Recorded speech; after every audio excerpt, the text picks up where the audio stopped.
ngayon. Kaya maliligo ako sa may balon mamaya. Pero umalis ng maaga si nanay para mamalengke.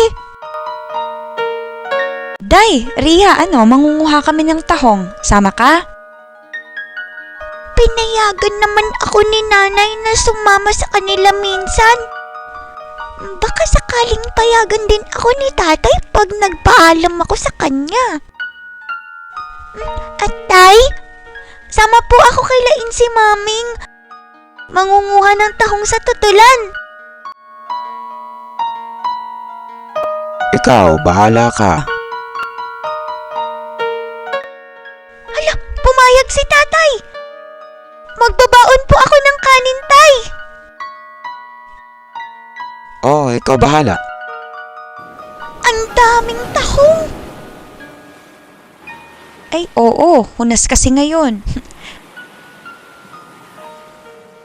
Punuin mo ng laman ng tahong yung dala mong bote para malagyan mo pa ulit yung basket mo. Mahilig bumili nito sila nanay. Sigurado ako masisiyahan sila sa dami nito.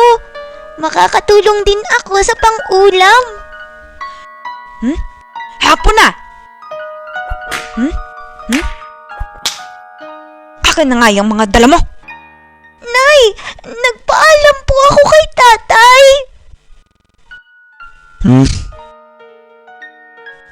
Hindi! Nagsasarili ka talaga ng desisyon!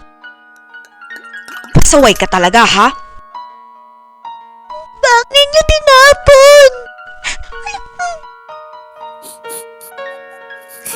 Hindi ako kakain ng mga kinuha mo. Aanhin ko yan.